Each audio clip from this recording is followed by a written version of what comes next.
Seated during our speaker. Now help me enthusiastically welcome our speaker, Noreen.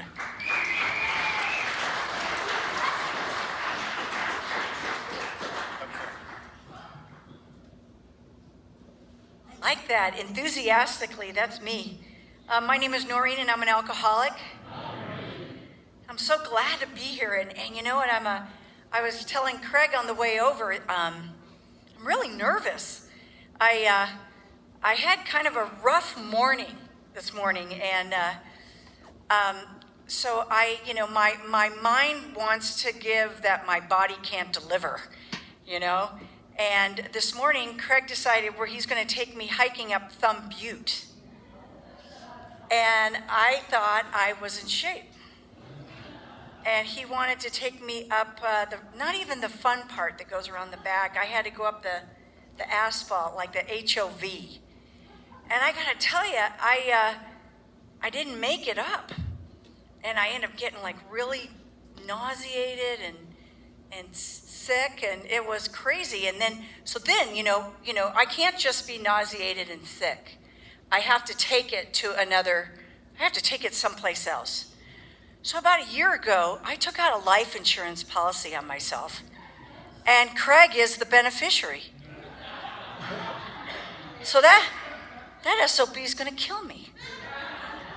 So now I'm resentful. Like, oh my God, now I can't talk about resentment here at this meeting. I got to be spiritual. So I took a nap and got some food, so I am well now. So anyway, I'm really glad to be here. But sometimes when I don't feel the best, I get a little more emotional. And I've been up here since Saturday, and I see a couple people that I recognize, and this week has been incredible for me because I was at a meeting. Now, I've been sober a long time, I think, in dog years. And I was at a meeting Monday, and it was possibly one of the most powerful Alcoholics Anonymous meetings I've ever been to. It was incredible because the energy and the spirit of God and recovery was alive and well at that very moment. And I could not put into words how grateful I felt. For part of the reason is that if I all of a sudden stop going to meetings, I'm going to miss this.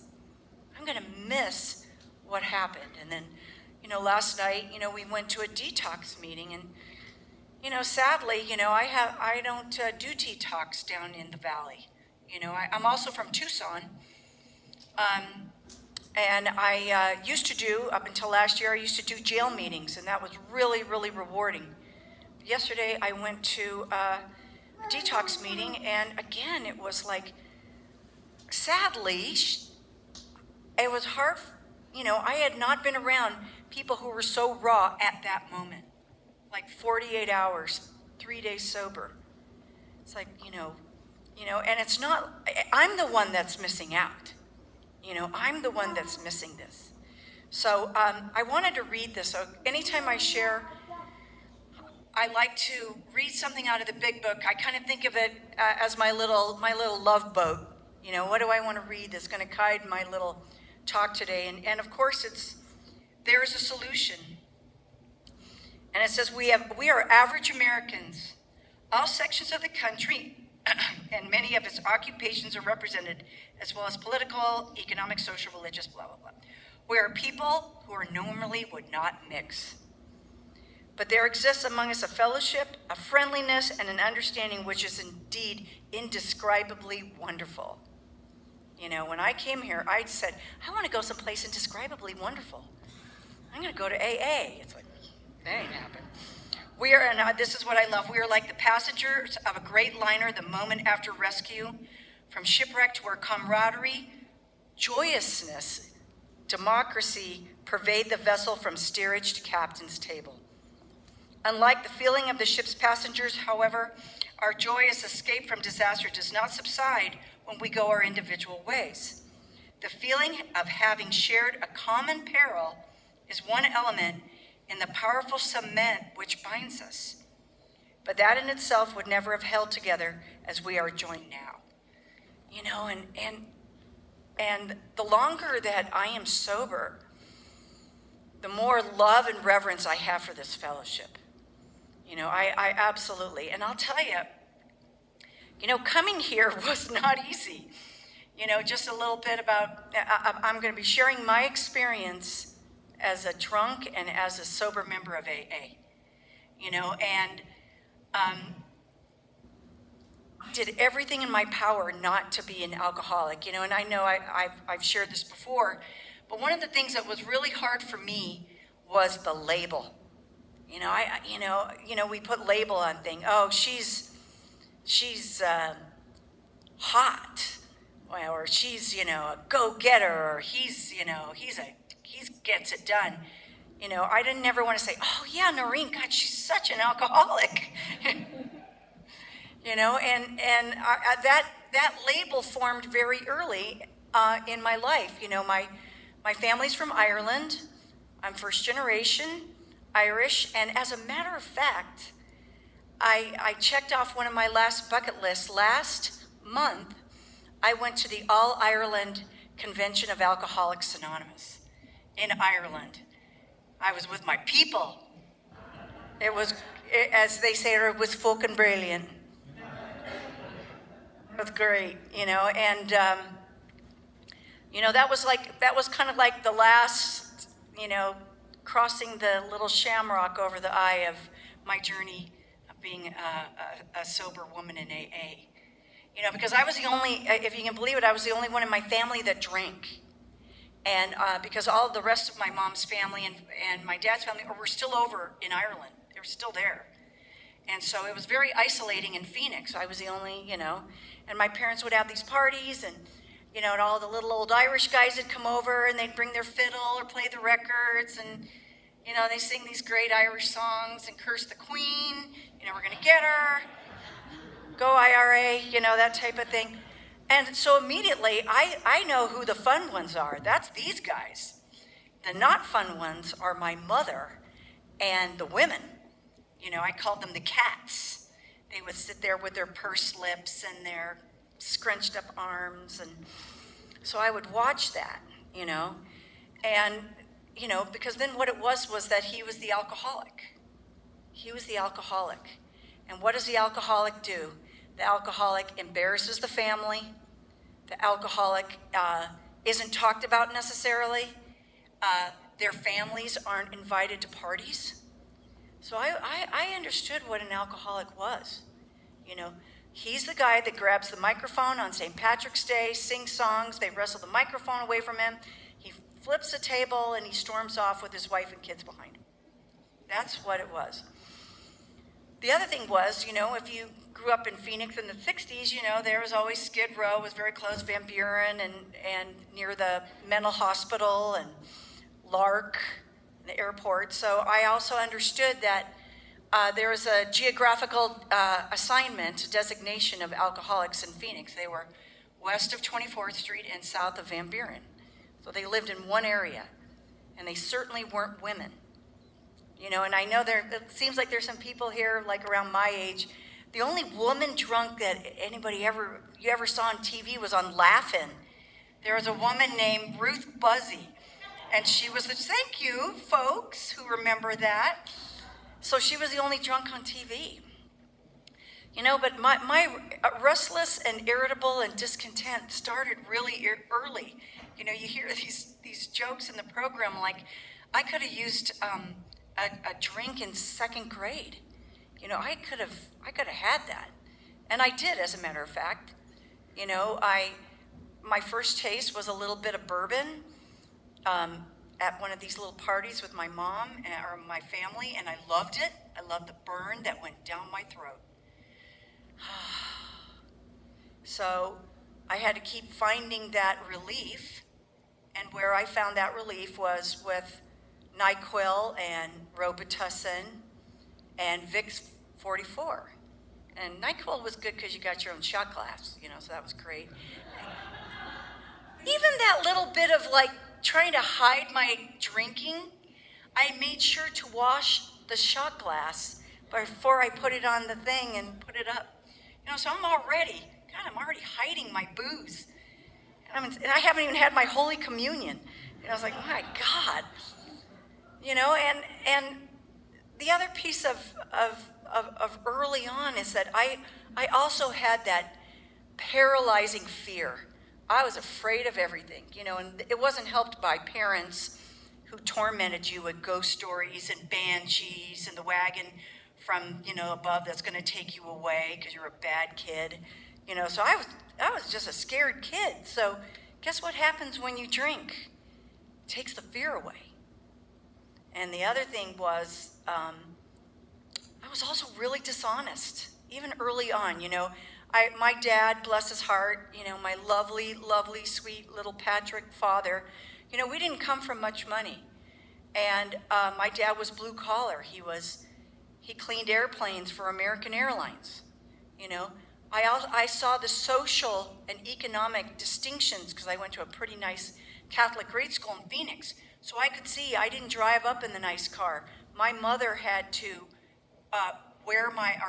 make our clothes. So I had to so that feeling of less than, man, that was big time, So that line in the big book about the actor, putting on an image that you don't deserve. I was a big talker, and I did everything I could to make myself better or give myself to be an impression of somebody that I wasn't, because I didn't like the life that I was living.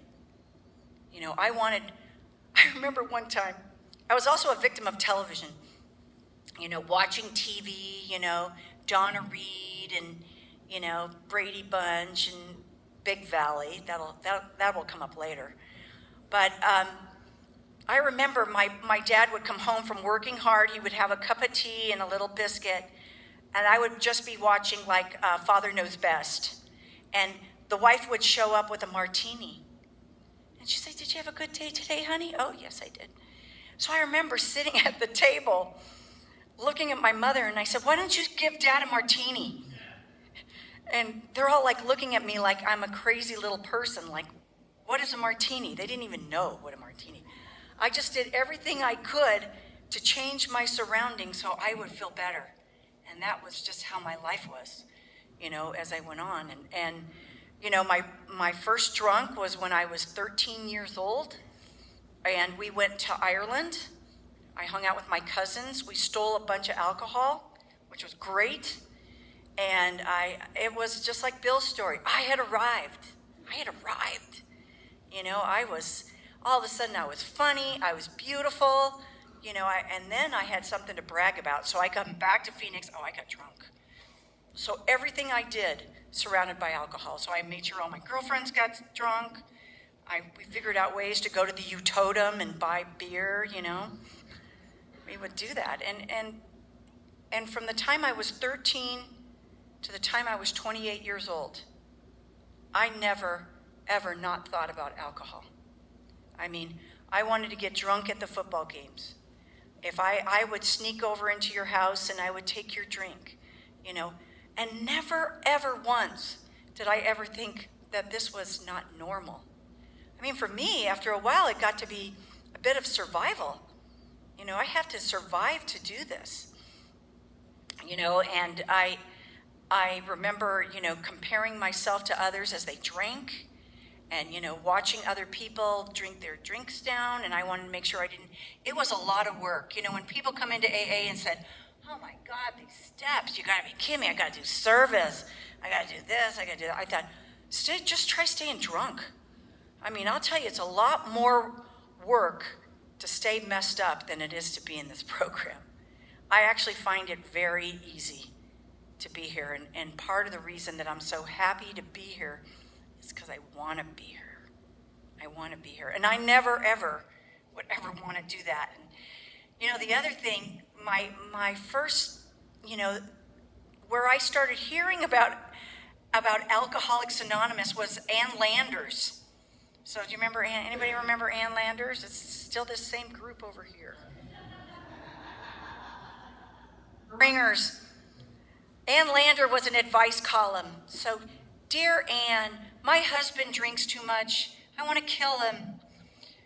Dear sad sack, your husband needs to go to Alcoholics Anonymous, and you need to try Al-Anon. So it was always reading, the letters in here. And then the other thing is that if you stay up late partying and the television would actually go off right before the fuzz would go on, they would, that's the only time that Alcoholics Anonymous could afford to do public service announcements.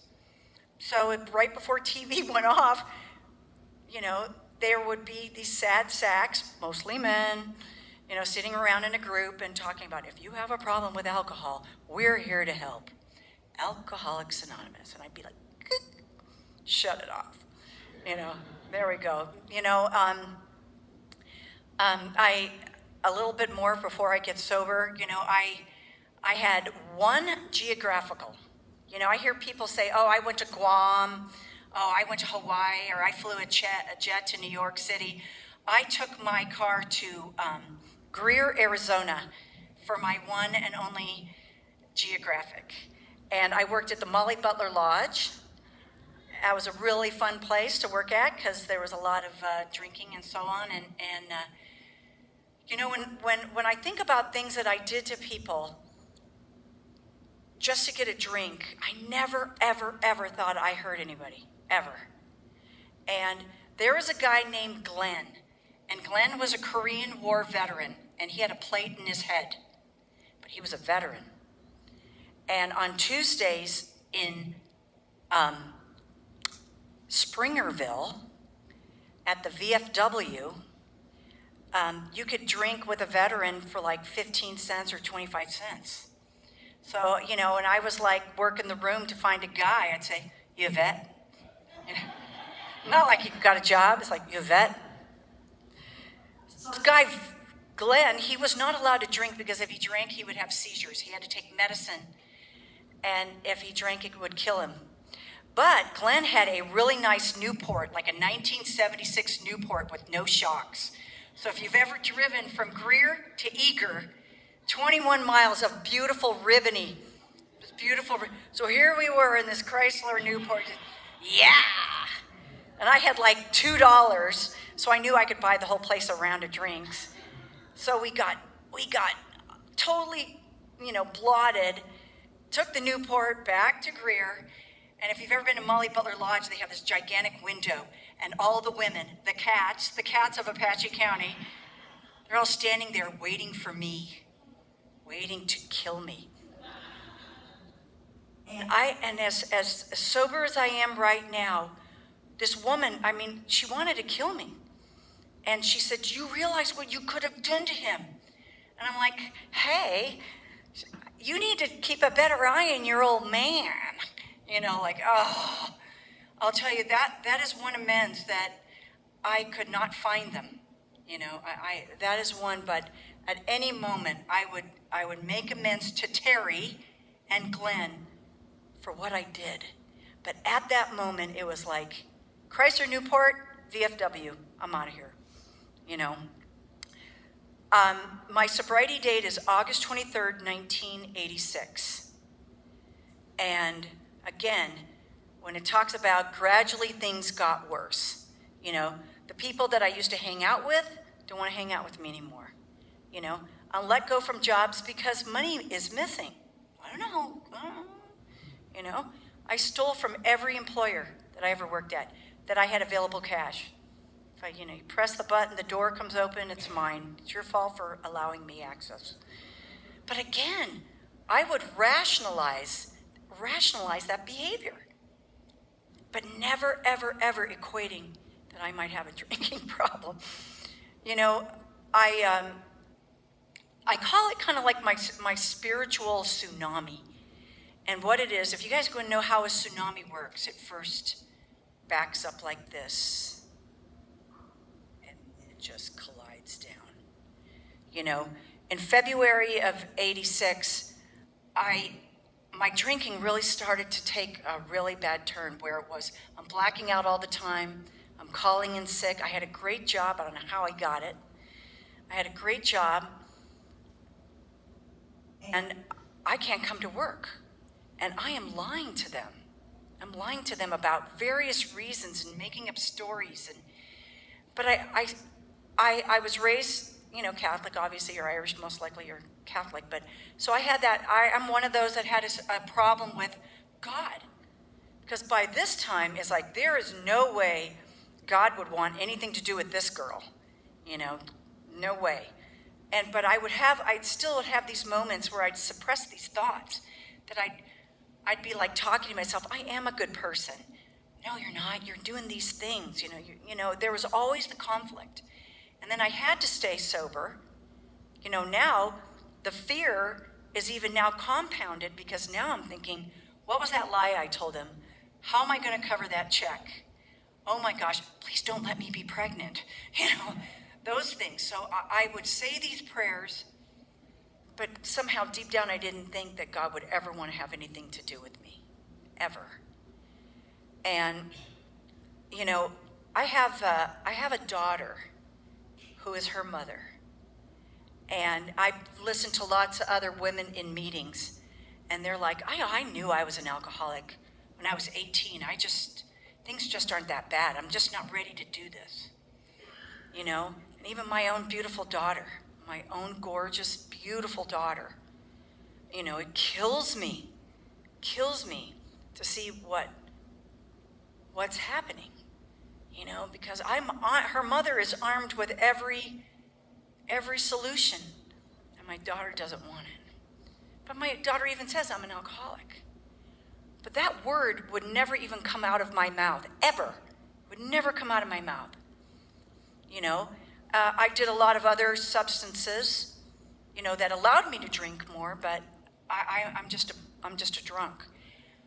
So the last night, the reason I tell you my sobriety date, because the last night that I drank was a Sunday night. And I started about 5 p.m, and I'm going to town. But what happened at that moment is I could not get drunk. I probably drank about a dozen beers. I probably did half an ounce of blow or whatever. I don't even know the whatever. I did a bunch. So I could keep drinking. And then I know I did at least 18 shots. I know it. I was just pounding alcohol, and I could not get drunk. I physically could not get drunk. I couldn't get there. It was almost, I remember even thinking, this is a perverse, cruel thing that's happening to me. I can't get there. I'm trying to get there. And the bar closes. I'm driving around Tempe. I'm knocking on friends' door, waking them up. Do you got any booze? They're like, get out of here. I mean, I am literally like a mad person. If you've ever seen the movies like Days of Wine and Roses or The Lost Weekend or Leaving Las Vegas, I was all of them.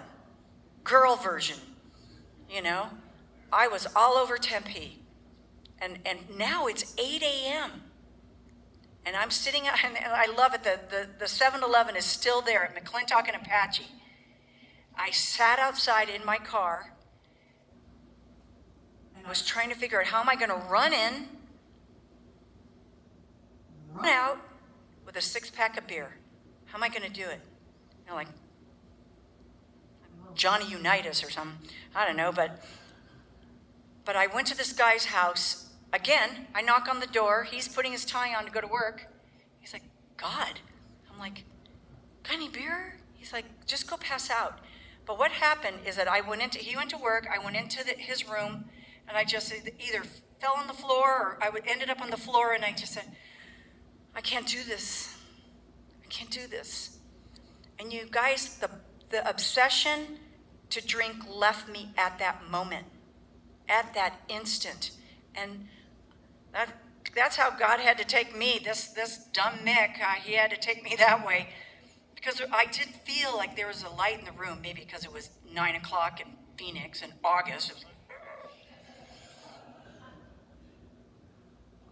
All of a sudden, I had an overwhelming feeling that everything was going to be okay.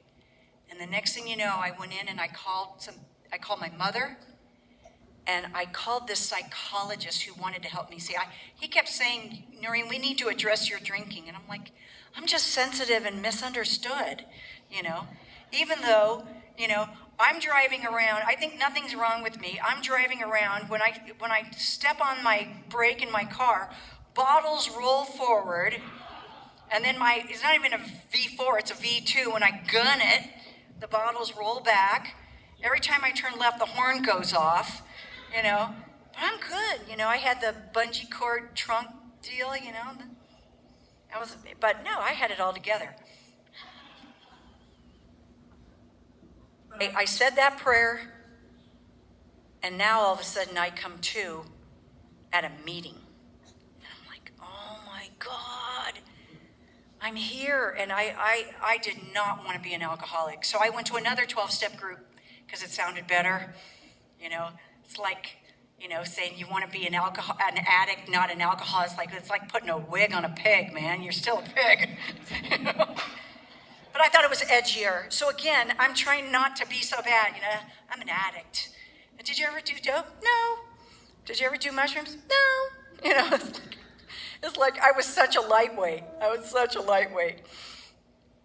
But I thought, well, you know, I was like Laurel and Hardy. Now you've done it. You're at those horrible meetings. And I had nowhere else to go. And I did not like the attention that was given to me because I was new. I thought you guys were selling Amway. You're going to try to sell me something because anytime I was nice to you, it's because I wanted something. I did not understand the love and benevolence and of why you're being nice to me. I was so broken, I could not even fathom it. So I started hearing these stories. Oh, I got a sponsor, and you know, we raise our hand here for sponsors. You know, and I had asked 2 different women to sponsor me in my. You know, I was so crippled and so broken. I had asked 2 different women to sponsor me. Both of them said no. And I want to tell you that is crushing. Now maybe my picker was broken, probably was, but after that I shut down. I still went to a meeting every day. I probably went to 2 or 3 meetings on weekends because what I heard was in meetings they said, well, if you're going to feel like drinking, you better go to a meeting. And that's why I hold absolute reverence and responsibility about what I talk about in meetings. I'm not going to talk about my dryer being broke or my crazy husband. I'm going to talk about how do I not drink and what Alcoholics Anonymous is. That's what I'm going to talk about because there might be another woman in this room or another gentleman who's just like me, you know, can't seem to get the hand out to let us love you. Oh, I'm getting upset now. Because it had to be a God that kept me in these rooms. And I want to tell you, I still did not believe I was an alcoholic. But I got beat down. And Craig talks about a story about how he heard a guy named Craig who spoke from the podium. I was at a speaker meeting just like this. Thank you for putting speaker meetings on. Thank you. And this woman was named Colleen. And Colleen was a drunk. And Colleen was slobbing around her house and didn't realize she had a baby. And the baby fell and was unconscious. The neighbor came over probably hours later, took this baby, and by the time that they got the baby to the hospital, Colleen came out of her blackout, and the doctor said, Colleen, your daughter has brain damage. Go have another drink. And it's as if the thing that blew me away about that was this woman could share that from a podium and be free. And that, you know, if you're like my family, we kept secrets.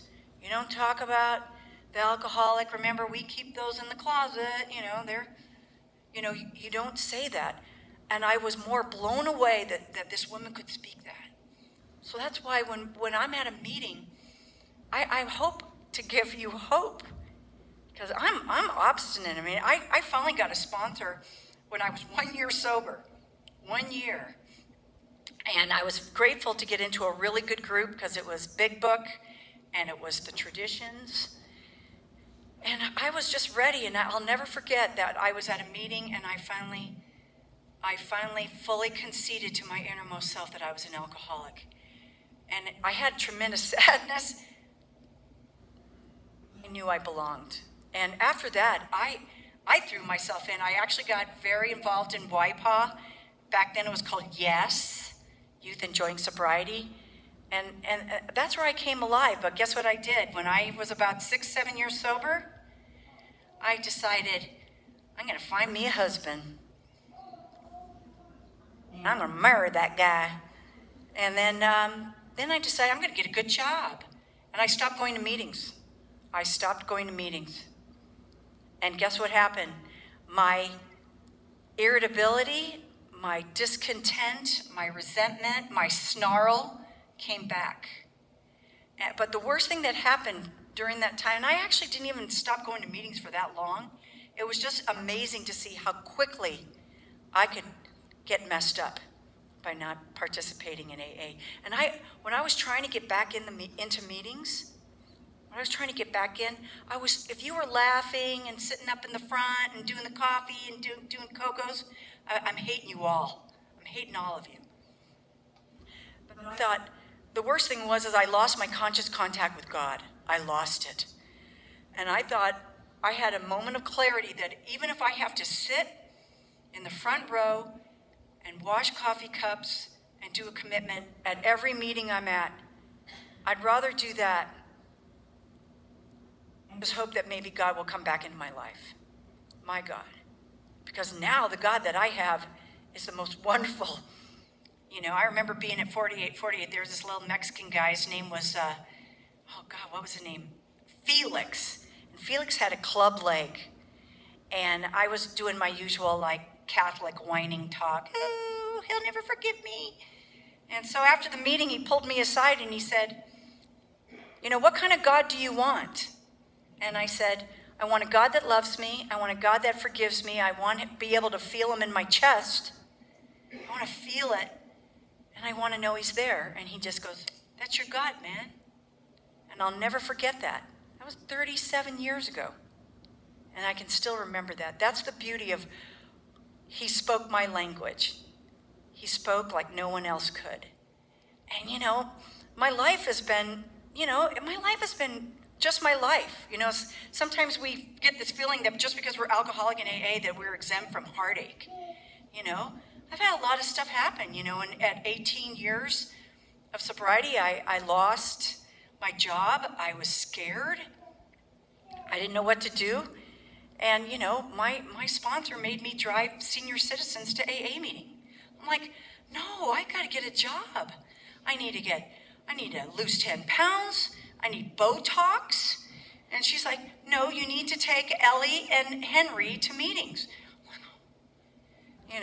So guess what happened after a month of taking Henry, and I got a job. It's trusting. I still can take things back. And when I was 25 years sober, I lost everything. I mean everything. I went bankrupt. I lost my house. This was in 2009, 2010, And when it talks about, even if we want to hold on to something, when it says in the big book, we must let go absolutely, I still thought, in a way, I could still manage my money. And I can't.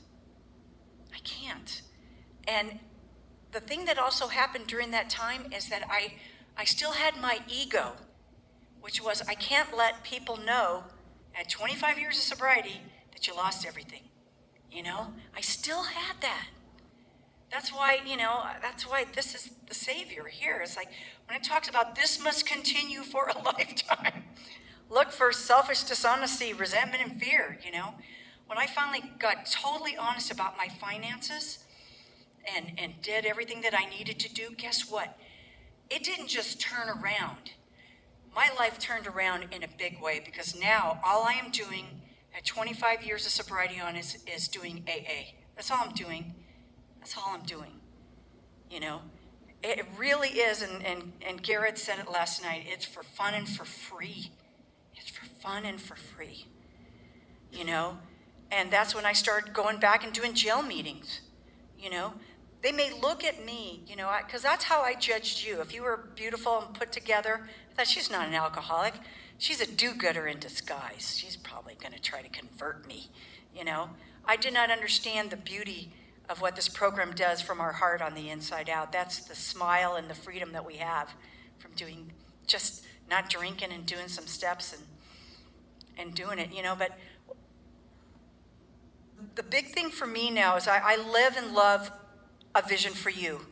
You know, if I had to be stranded on a desert island with one page, it would be a vision for you, because it says everything. It says, we know only a little. God will constantly disclose to us. Ask him in your morning meditation what you can do. But then the other thing, you cannot transmit something you haven't got. That's why when at 25 years, I had to do a rigorous fourth and fifth step. Because I want to tell you, because again, what it says in the family afterwards, I believe, or it's to the wives, where it says, our dark past can avert death and misery for someone else. When I heard that woman at the podium, you know, by the way, that little girl grew up and she didn't have brain damage, so it was a happy ending. But for that woman to be so free and not have any shame to talk about that, I want that. I don't need the fancy cars, even though they're nice. I want that freedom, and I want to know that I can help when no one else can.